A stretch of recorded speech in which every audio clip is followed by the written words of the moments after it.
मेरा नाम प्रियंका है। मैं एक मिडिल क्लास फैमिली से बिलोंग करती हूँ। मेरी ससुराल बहुत अच्छी थी। शादी करके मैं एक अच्छे परिवार में गई थी। हमारे घर में एक काल कोठरी बनी हुई थी। मेरी सास के मरने के बाद मेरे ससुर जी रोज़ रात को उस कोठरी के अंदर जाते और 2-3 घंटे के बाद ही बाहर आते थे। हमेशा उस कोठरी में ताला लगा रहता था। एक दिन आधी रात को जब मैं कोठरी की तरफ से गुजरी तो मैंने कुछ ऐसा देखा जिसे देखकर मेरे पैरों तले से ज़मीन निकल गई।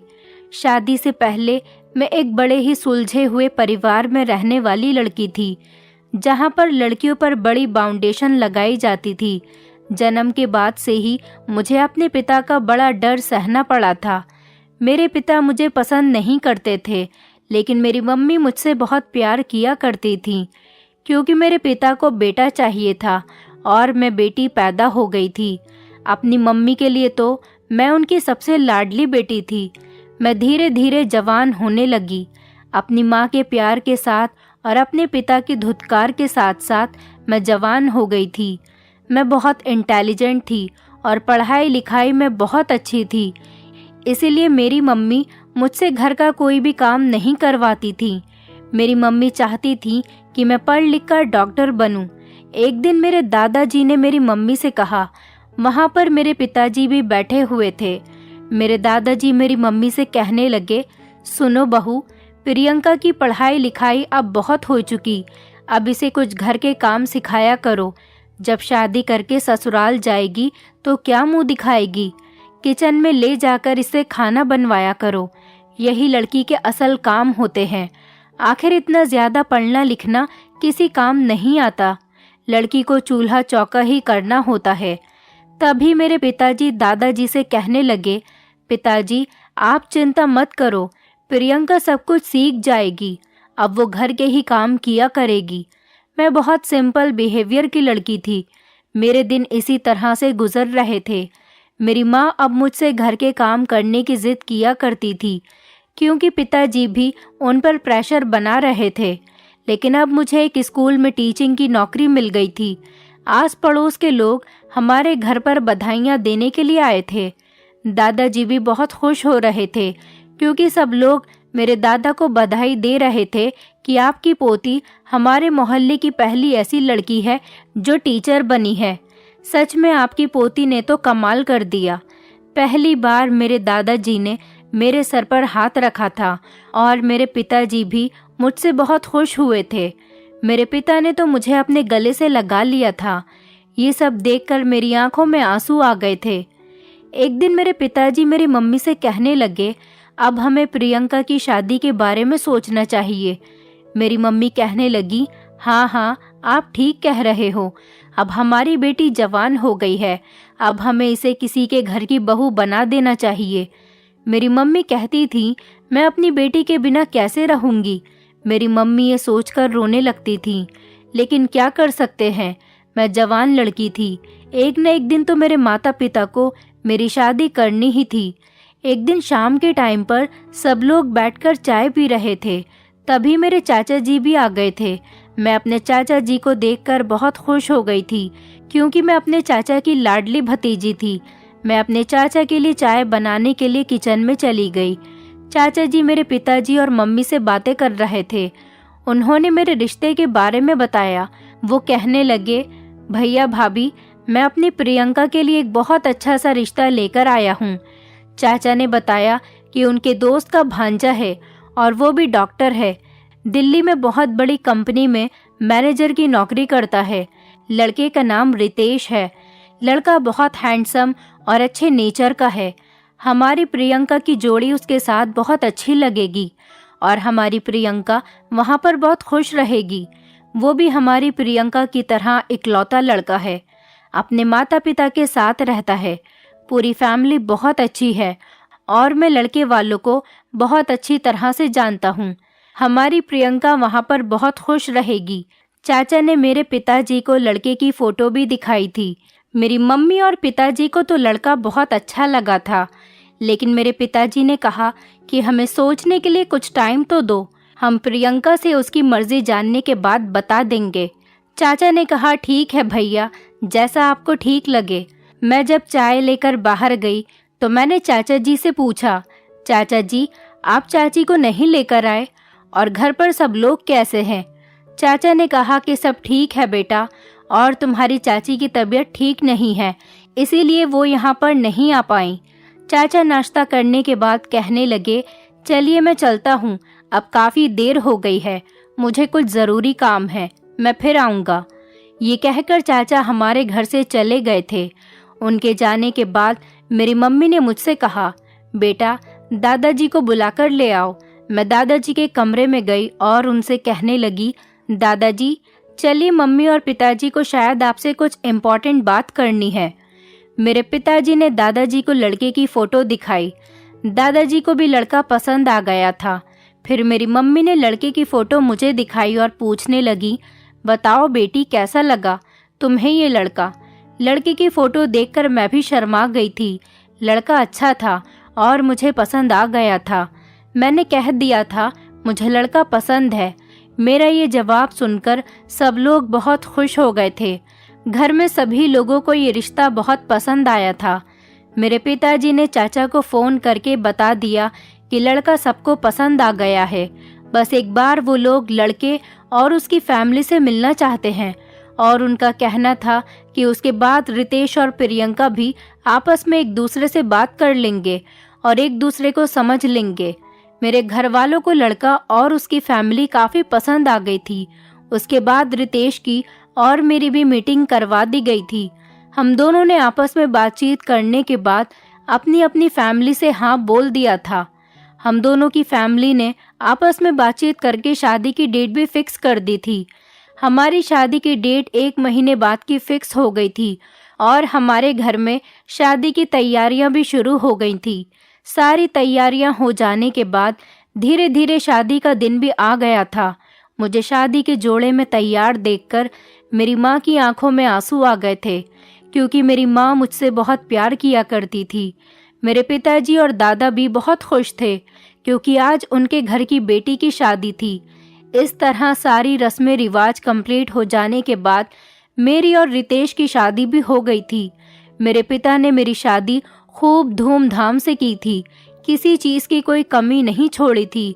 और मेरे ससुराल वाले भी हमारे घर जब बारात लेकर आए थे तो हमारे घर का सारा इंतज़ाम देखकर बहुत खुश हो गए थे। अब टाइम आ गया था मुझे इस घर से विदा करने का। मेरे पिताजी ने पहले मुझसे ज़्यादा प्यार तो नहीं किया था, लेकिन वो मेरी विदाई पर बहुत रो रहे थे और मेरी माँ का तो रो रो कर बुरा हाल हो गया था। दादाजी की आंखों में भी आंसू आ गए थे।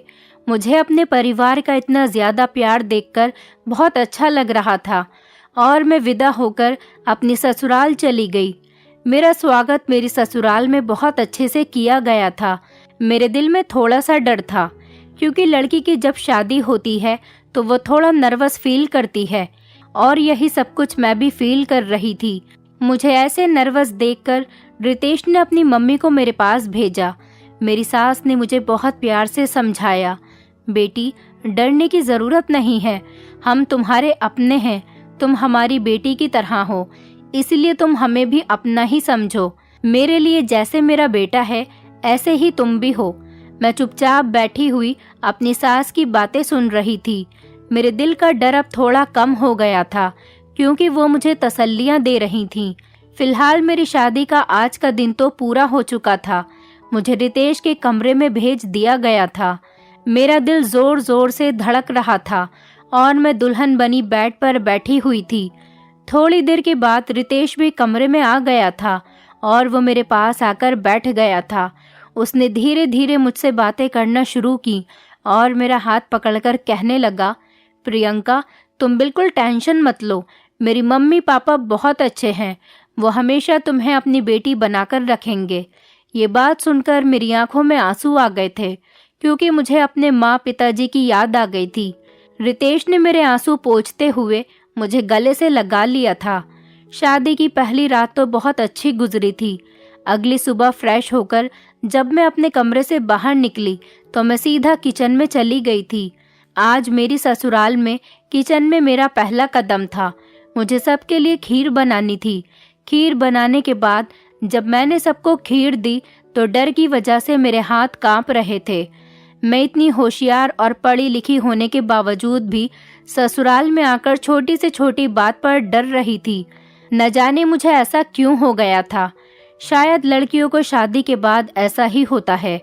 मेरी सास ने मेरे हाथ पकड़ लिए और समझाने लगी, बेटी तुम बिल्कुल टेंशन मत लो, तुम्हें यहाँ पर हमसे डरने की बिल्कुल भी कोई ज़रूरत नहीं। सब लोगों ने मेरे हाथ की बनी हुई खीर खाई और खीर की खूब तारीफ की, और सबसे ज़्यादा तारीफ तो मेरे ससुर जी ने की थी। मेरे दिल को तसल्ली हो गई थी कि चलो पहला दिन किचन का बहुत अच्छा गया। मेरी सास कहने लगी, प्रियंका के हाथों में तो बिल्कुल जादू है, क्या कमाल की खीर बनाई है। तुमने पढ़ाई लिखाई करते करते खाना भी अच्छा बनाना सीख लिया है। मैंने कहा कि मम्मी जी, ये सब कुछ मुझे मेरी मम्मी जी ने सिखाया है। मैं मम्मी को बनाते हुए देखती थी तो उसी तरह से ट्राई करके यहाँ पर भी बना लिया। मेरी सास को ये बात सुनकर बहुत अच्छा लगा था। अब हमारे घर के सारे मेहमान अपने अपने घर को जाने लगे थे। मैंने सब मेहमान के लिए खाना बनाया था। सबको खाना भी बहुत पसंद आया था। अब घर में हम सिर्फ 4 लोग ही बचे थे, क्योंकि सारे मेहमान अपने अपने घर को जा चुके थे। पगफेरे की रस्म के लिए मुझे अपने मायके भी जाना था। मेरे चाचा जी मुझे पगफेरे की रस्म के लिए लेने आए थे। मेरी सास ने मेरे चाचा को धन्यवाद कहा था और कहा था कि हमें प्रियंका जैसी लड़की नहीं मिल सकती थी। आपका बहुत बहुत धन्यवाद कि आपने हमें प्रियंका जैसी बहू दी। मेरी सास मेरी बहुत ज़्यादा तारीफ कर रही थी, तो ये सुनकर मेरे चाचा को भी बहुत अच्छा लगा था। मैं अपने चाचा के साथ अपने मायके आ चुकी थी। दादाजी, मेरी मम्मी और पिताजी सभी लोग घर के दरवाजे पर खड़े हुए मेरा इंतज़ार कर रहे थे। मेरे जाते ही सब लोगों ने मुझे आशीर्वाद दिया और गले से लगा लिया। ऐसा लग रहा था जैसे सबने मुझे काफ़ी सालों बाद देखा है। मेरी मम्मी ने मुझसे पूछा कि बेटी तुम कैसी हो, सब ठीक तो है ना ससुराल में, किसी ने कुछ कहा तो नहीं, और तुम्हारी ससुराल में सब लोग कैसे हैं। मैंने मम्मी से कहा, अरे मम्मी शांत हो जाओ, सब कुछ ठीक है। मेरे ससुराल में सब लोग बहुत अच्छे हैं और सब लोग मुझसे बहुत प्यार करते हैं। मेरे मुंह से ये बात सुनकर मेरी मम्मी को बहुत तसल्ली हो गई थी और वो खुश नज़र आ रही थी, और उनको इस बात की भी तसल्ली हो गई थी कि उनकी बेटी की शादी सही घर में हो गई है। हंसते मुस्कुराते 2-3 दिन कब बीत गए किसी को पता ही नहीं चला। मेरा पति मुझे लेने के लिए मेरे घर पर आ गया। मेरी फैमिली में सब लोग रितेश से मिलकर बहुत खुश हुए थे और उसके बाद मैं अपने पति के साथ घर वापस आ गई थी। इधर ससुराल में अपनी बहू को देखकर सब लोग बहुत खुश हो गए थे। मेरी सास कहने लगी, बेटी सब लोग घर पर कैसे हैं? तुम्हारी मम्मी कैसी हैं? दादाजी कैसे हैं? और तुम्हारे पिता? मैंने उनको बताया, माँ जी मेरे घर पर सब लोग बिल्कुल ठीक हैं। आप बताइए आप कैसी हैं? मेरी सास कहने लगी, बस ठीक हूँ, अब तुम आ गई हो तो और ज़्यादा ठीक हो जाऊंगी। मेरी सास ने मुझे कहा, बेटी तुम आराम कर लो, तब तक मैं तुम्हारे लिए कुछ खाने पीने का लेकर आती हूँ। धीरे धीरे दिन गुजरते चले जा रहे थे। मेरी सास का बिहेवियर मेरे साथ बहुत अच्छा था और हम दोनों मिल बांटकर घर का सारा काम कर लिया करते थे। एक दिन मेरी सास मेरे पास खड़ी हुई बातें कर रही थी, तभी अचानक उनकी तबीयत बिगड़ गई और वो बेहोश होकर ज़मीन पर गिर पड़ी। मैं तो अपनी सास को देखकर घबरा गई थी कि न जाने इन्हें क्या हो गया था। मैंने जल्दी से अपनी सास को उठाने की कोशिश की और पानी की छींटे मारकर उन्हें होश में लाने की कोशिश करने लगी। मैंने जल्दी से अपने ससुर को आवाज़ लगाई। मेरे ससुर भागे भागे आए। पता नहीं मेरे सास को क्या हो गया था। मेरे ससुर ने भी मेरी सास को जगाने की बहुत कोशिश की, लेकिन वो होश में नहीं आई। मैंने फ़ौरन ही रितेश को कॉल करके घर पर बुला लिया। उनसे कहा कि जल्दी से जल्दी घर पर आ जाइए, मम्मी जी की तबीयत खराब हो गई है। मेरे ससुर और मैं मेरी सास को लेकर अस्पताल चले गए थे। मेरे पति को भी हमने अस्पताल आने के लिए कह दिया था। मेरी सास को इमरजेंसी में एडमिट करवा दिया गया था। दवाइयाँ और इंजेक्शन के थ्रू मेरी सास को होश में लाया गया था। फिर उनके काफ़ी सारे रिपोर्ट्स भी हुई थी। रितेश भी अस्पताल पहुंच चुके थे। उन्होंने सबसे पहले आते ही यही सवाल किया कि माँ को क्या हुआ है। मेरे ससुर ने कहा, पता नहीं बेटा, तुम्हारी माँ को क्या हो गया है। मैंने उनको बताया कि मम्मी जी मेरे साथ खड़ी हुई बातें कर रही थीं, तभी अचानक बेहोश होकर ज़मीन पर गिर गईं। मैंने अपने पति को दिलासा दिया और कहा कि अभी तो मम्मी जी ठीक हैं, डॉक्टर ने कुछ रिपोर्ट्स बताई हैं, कल उनकी रिपोर्ट आ जाएंगी, इसलिए तब तक उन्हें अस्पताल में ही रुकना पड़ेगा। तुम फिक्र मत करो, मम्मी जी बिल्कुल ठीक हो जाएंगी। मेरे पति ने कहा कि तुम घर चलो, नहीं तो हॉस्पिटल में रुकने से तुम्हारी तबीयत खराब हो जाएगी। मेरे ससुर ने कहा, रितेश बेटा, तुम भी घर चले जाओ, तुम्हारी माँ के पास मैं रुक जाऊंगा, बहू घर पर अकेली तो नहीं रुकेगी। रितेश ने कहा, लेकिन पापा जी, मैं आपको यहाँ पर अकेला छोड़कर कैसे जा सकता हूँ। मेरे ससुर ने रितेश से कहा, बेटा तुम चिंता मत करो, तुम अपनी मम्मी को देखने के बाद घर के लिए निकल जाओ, मैं यहाँ पर सब कुछ संभाल लूँगा। मुझे अपनी सास की बहुत फिक्र हो रही थी और मेरा दिल रो रहा था, मेरी आंखों में आंसू आ गए थे। जैसे ही मेरे पति ने मेरी तरफ देखा तो वो मुझसे पूछने लगे, क्या हुआ है, तुम क्यों रो रही हो। मैंने उनको बताया कि मम्मी जी को क्या हो गया है, उनकी तबीयत अचानक कितनी खराब हो गई कि वो बेहोश हो गई। मेरे पति ने मुझे दिलासा दिया और कहने लगे, शांत हो जाओ, मम्मी को कुछ नहीं होगा।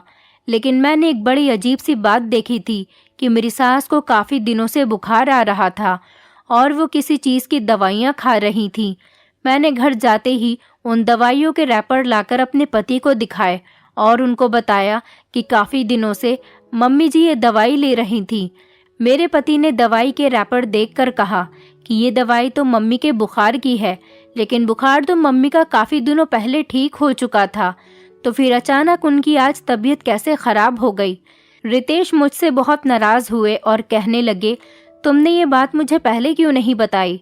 मैंने रितेश से कहा कि मुझे माफ़ कर दो, मुझे नहीं पता था कि मम्मी जी किस चीज़ की दवाई खा रही हैं, और फिर मुझे लगा कि शायद तुम्हें इस बारे में पता होगा, मुझे नहीं पता था कि ऐसा भी कुछ हो जाएगा। मैंने रितेश से कहा, रितेश तुम परेशान मत हो, मैं जा रही हूँ हॉस्पिटल, मम्मी जी की रिपोर्ट्स आने वाली होंगी और उनका ख्याल रखना भी बहुत ज़रूरी है। पापा जी वहाँ पर अकेले हैं, अस्पताल में किसी औरत का होना भी ज़रूरी है। रितेश कहने लगे, मैं भी चलता हूँ तुम्हारे साथ। मैंने कहा, नहीं, आप ऑफिस से आए हो, आप आराम करो, जैसी भी बात होगी मैं आपको फ़ोन पर बता दूंगी। मैं हॉस्पिटल आई तो मेरे ससुर जी बैठे हुए थे, मेरी सास की रिपोर्ट्स भी आने वाली थी। डॉक्टर ने पूछा कि आप कौन हैं। मैं आगे बढ़ गई और कहने लगी, ये मेरी सास है। जी बताइए। तो डॉक्टर ने मुझे अपने केबिन में आने के लिए कहा। मैं डॉक्टर के केबिन में चली गई थी। जब डॉक्टर ने मुझे बताया कि आपकी सास को कैंसर है और ये फाइनल स्टेज पर है, ये सुनते ही मेरे पैरों तले से ज़मीन निकल गई थी कि आखिर मेरी सास को इतनी बड़ी बीमारी थी। डॉक्टर ने मुझसे पूछा कि आप लोगों को कभी भी कुछ पता नहीं चला। मैंने डॉक्टर को उन दवाइयों के रैपर्स दिखा दिए जो मेरी सास लिया करती थी। अभी जब मैं घर गई थी तो मुझे इस बात की याद आ गई थी, इसीलिए मैं दवाइयों के रैपर अपने साथ लेकर हॉस्पिटल चली आई थी। उन्होंने मुझे बताया कि आपकी सास को इस बारे में पहले से ही पता है कि उन्हें कैंसर है और ये दवाइयाँ कोई नॉर्मल दवाइयाँ नहीं बल्कि कैंसर की ही दवाई है। मुझे यकीन नहीं आ रहा था कि मेरी सास को कैंसर है और ये बात वो अच्छी तरह से जानती थी, तो उन्होंने इस बारे में अपने घर पर किसी को क्यों नहीं बताया। मैंने पीछे पलटकर देखा तो डॉक्टर के केबिन के दरवाजे पर मेरे ससुर खड़े हुए सारी बातें सुन रहे थे। उनके पैरों तले से भी ज़मीन निकल गई थी और उनकी आंखों से आंसू निकलने लगे थे। मैंने अपने ससुर को दिलासा दिया और उनको चेयर पर बैठाया। मैंने उनको समझाया कि प्लीज़ पापा जी, आप परेशान मत हो, अगर रितेश को ये बात पता चलेगी तो वो भी बहुत ज़्यादा परेशान हो जाएंगे, मम्मी जी ठीक हो जाएंगी। मेरे ससुर कहने लगे, बहू मुझे झूठा दिलासा मत दो, मुझे नहीं पता था कि तुम्हारी मम्मी अकेले अकेले ही इतना सब कुछ झेल रही है, वो मुझे भी तो सब कुछ बता सकती थी। उसने कभी हमें एहसास तक होने नहीं दिया कि वो कितनी बड़ी बीमारी से जूझ रही है। मैं अपनी पत्नी से बहुत प्यार करता हूँ।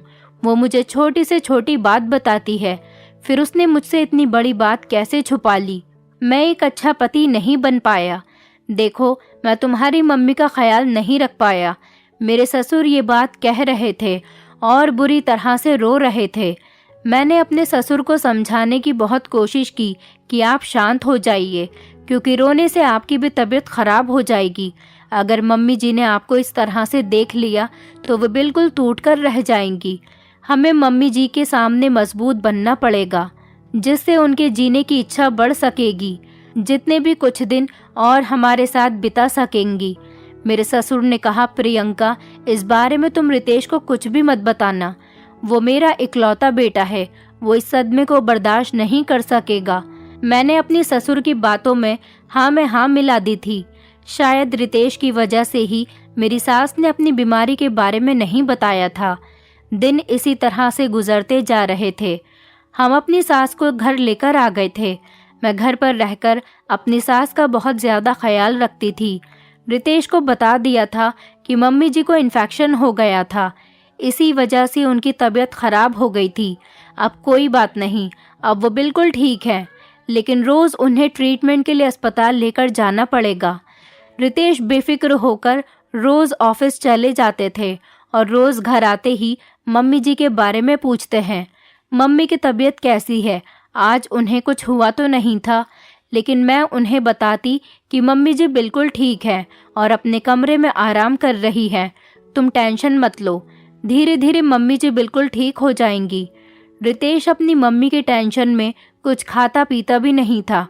उसे हमेशा अपनी मम्मी की चिंता सताए रहती थी। मम्मी जी की भी तबीयत तो खराब ही रहती थी, लेकिन ना जाने मेरे ससुर को क्या हो गया था कि वो हमारे घर में बनी कोठरी में जाते और वहाँ पर 2-3 घंटे गुजार कर ही वापस आते थे। मेरे ससुर रोज़ रात को ऐसा ही करते थे। रोज़ रात के 12 बजे के बाद कोठरी में चले जाते और रात के 3 बजे या 2 बजे ही उससे बाहर निकलते थे। मेरी सास अपने कमरे में अकेली सोती रहती थी।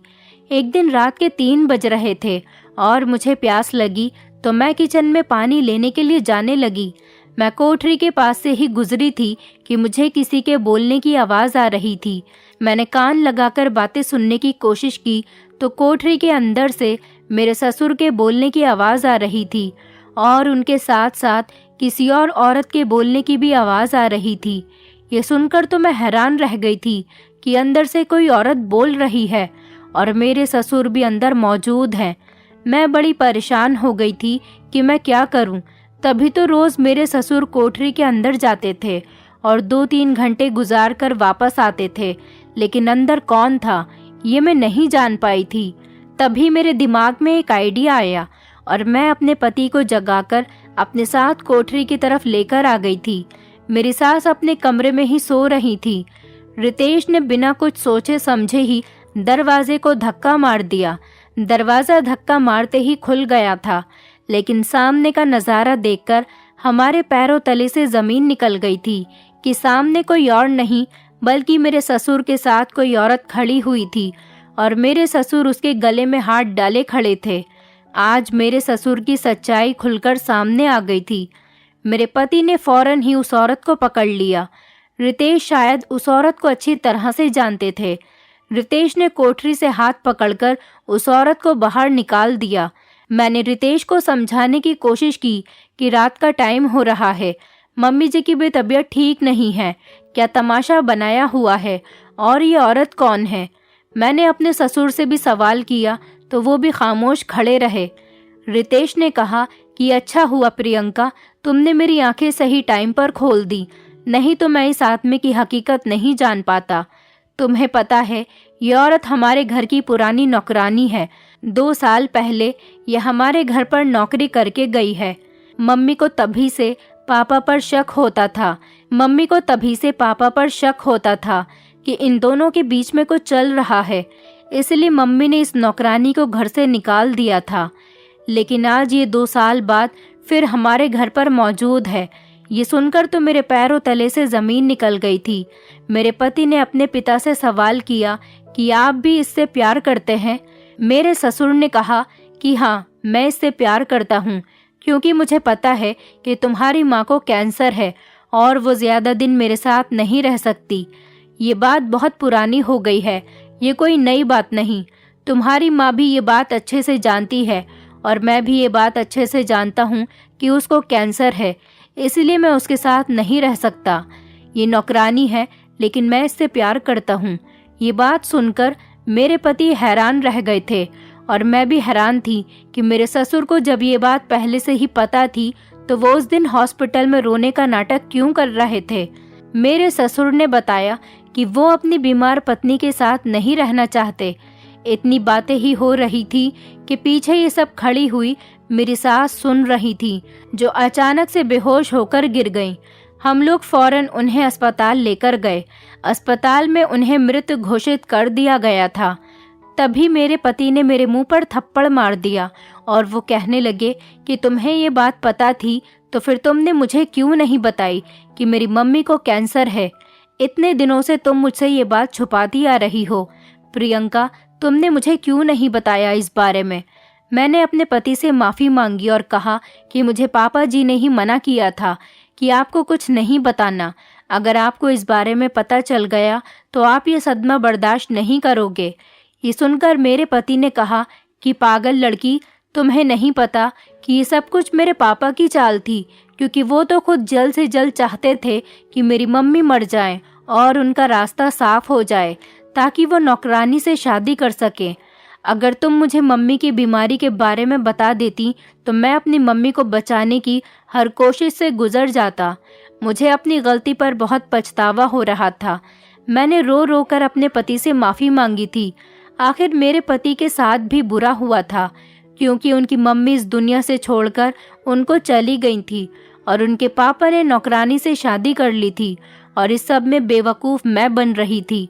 मुझे नहीं पता था कि मेरे ससुर इतना बड़ा नाटक कर रहे थे और कोठरी में छुपकर रोज़ रात को नौकरानी से मिला करते थे। मुझे तो लगता था कि शायद वो कोठरी के अंदर किसी काम के लिए जाते होंगे।